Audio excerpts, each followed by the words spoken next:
Muy bien, el repaso corresponde a la clase número 7 del programa Valorización, Liquidación de Obra y Cierre de Inversiones, referido al módulo 2, Ejecución de Obras por Contrata. Muy bien, el tema, Administración de Contratos de Obra.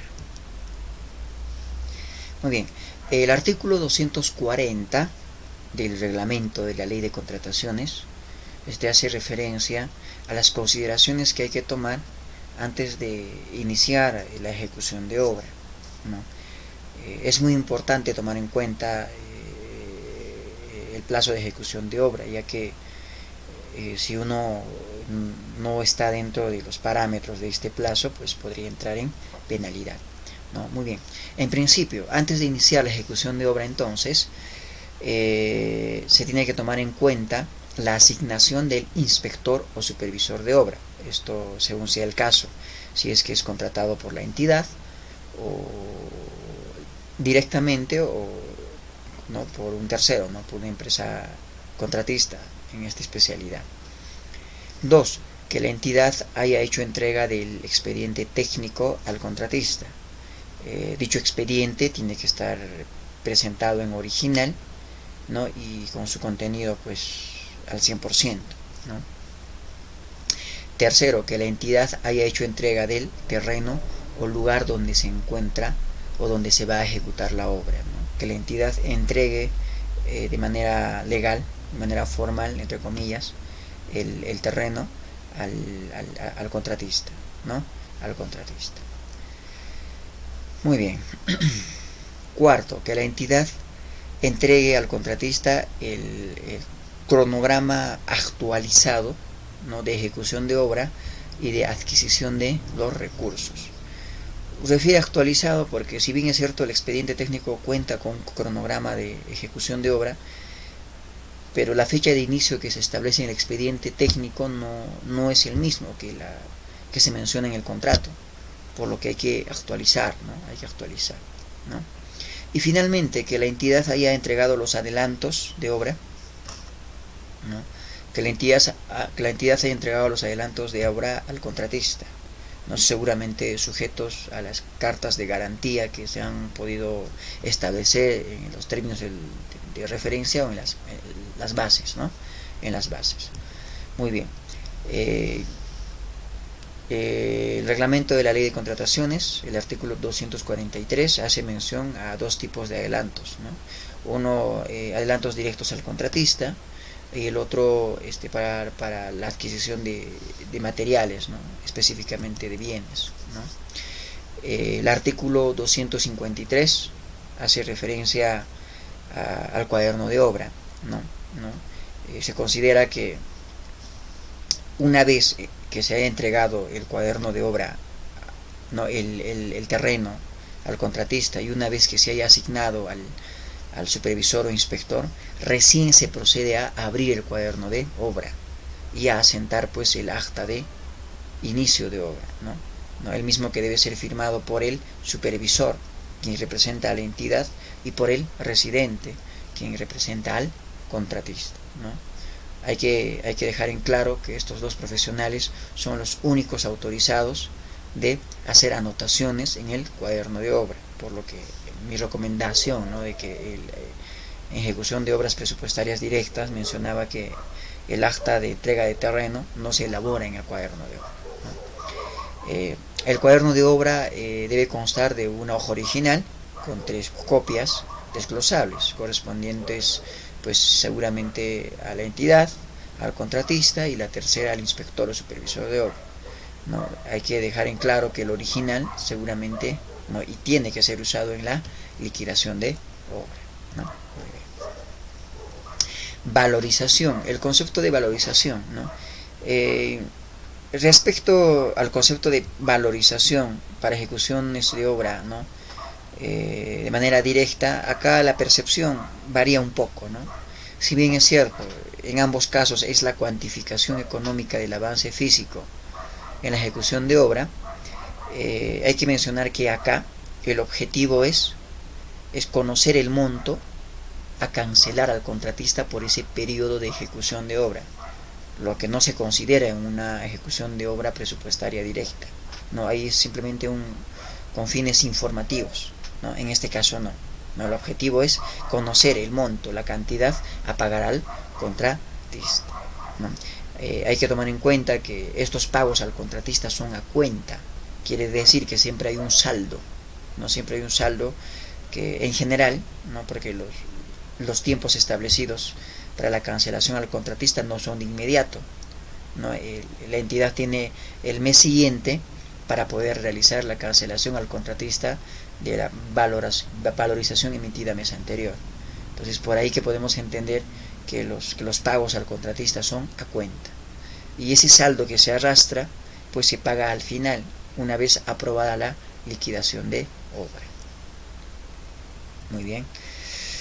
¿Qué sucede si el contratista está en desacuerdo con los metrados o la valorización? En definitiva, no siempre el supervisor va a estar de acuerdo con la valorización elaborada del contratista. Pueden haber observaciones, seguramente no de la totalidad, porque al fin y al cabo la valorización se realiza por actividades ejecutadas durante ese periodo. Entonces el supervisor podría aprobar algunas actividades y otras observarlas, ¿no? Y finalmente las que se encuentran observadas podrían entrar en controversia. Eso es justamente el desacuerdo, ¿no? Controversia.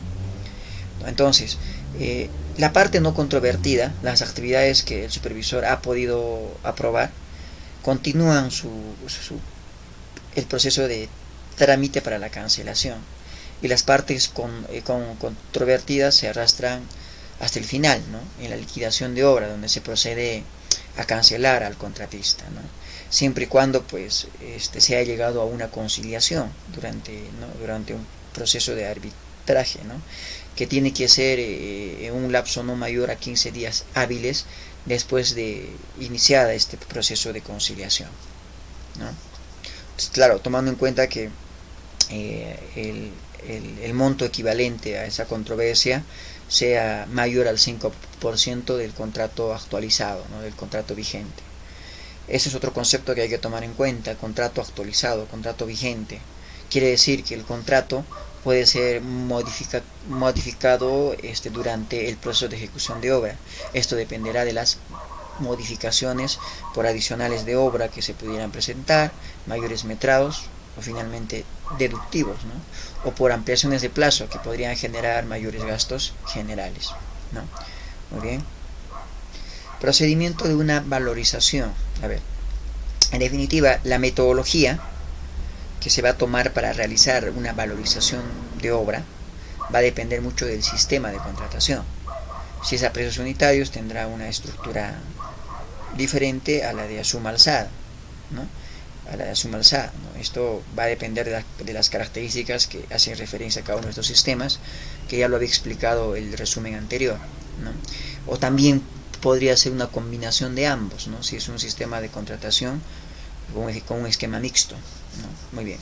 Luego de esto, pues, corresponde básicamente elaborar esta valorización en conjunto a la residencia y a la supervisión, tomando en cuenta que el supervisor o inspector representa a la entidad y el residente representa al contratista, ¿no? Entonces, ellos dos en conjunto seguramente hacen un replanteo de las actividades ejecutadas durante el periodo, y con ayuda del cuaderno de obra, porque se supone que ahí está mencionada las actividades ejecutadas durante todo este periodo de manera diaria, ¿no? Con avances acumulados. Entonces, lo importante de esta etapa es que el supervisor lo haga en conjunto con la residencia, ¿no? Con la residencia, ¿no? Listo. Muy bien, el tema de los formatos, pues para yo determinar el costo del avance, simplemente multiplicar el metrado acumulado por el precio unitario, ¿no? Sea cual sea el sistema de contratación, ¿no? Y esto estará, pues, dependiendo del sistema, estará sujeto o no a reajustes, ¿no? A reajustes. Muy bien. Acá vamos a especificar de mejor manera, ¿no? De acuerdo al sistema de contratación. Si el sistema de contratación es a precios unitarios, primero las valorizaciones se formularán en función a los metrados ejecutados, al que se multiplicará por los precios unitarios ofertados por el contratista, ¿no? Segundo, el sistema de precios unitarios será aplicable a las obras que por su naturaleza no permitan conocer con exactitud o precisión las cantidades o magnitudes requeridas. Un ejemplo, una carretera. Una carretera puede ser sujeto a este sistema, ¿no? A este sistema, ¿no? Muy bien. Cabe mencionar acá que también se valoriza los costos indirectos, o sea, gastos generales, la utilidad, el IGB, ¿no? A diferencia de ejecución de obra presupuestaria directa, en obras por contrata, se valorizan los costos indirectos. Claro, tomando en cuenta la incidencia. ¿Sí? Muy bien. Nuestro sistema suma alzada. A ver, primero son aquellos donde las cantidades, magnitudes y calidades están totalmente definidas. Por ejemplo, las obras de edificación, ¿no? Las obras de edificación. Evidentemente, una columna, una viga, el dimensionamiento de una losa es fácil de determinar, ¿no? Y la posibilidad de que esto pueda sufrir modificaciones es mínima, ¿no? Entonces, es justamente este tipo de estructuras que están sujetos a este sistema, ¿no? 2. Las valorizaciones se formularán con los metrados contratados, con los precios unitarios del valor referencial, al que se le agregarán los montos por gastos generales y utilidad del valor referencial, ¿no? Hay que tomar en cuenta que en este sistema está sujeto también al tema de reajustes, ¿no? Ya se toman en cuenta los reajustes. ¿Por qué? Porque al ser suma alzada estamos hablando también de incidencias, ¿no? Los reajustes se hacen de acuerdo ¿no? a los índices unificados que periódicamente lo reporta el INEI en el diario El Peruano, ¿no? En el diario El Peruano. Muy bien, el esquema mixto, ¿no? Habíamos dicho que es la combinación de ambos. Seguramente se podría presentar dos formatos de la valorización, ¿no? O simplemente pues un solo formato con dos etapas, ¿no? En el cual cada uno de ellos se puede acomodar al sistema, ¿no? Se podría acomodar al sistema. Muy bien, este es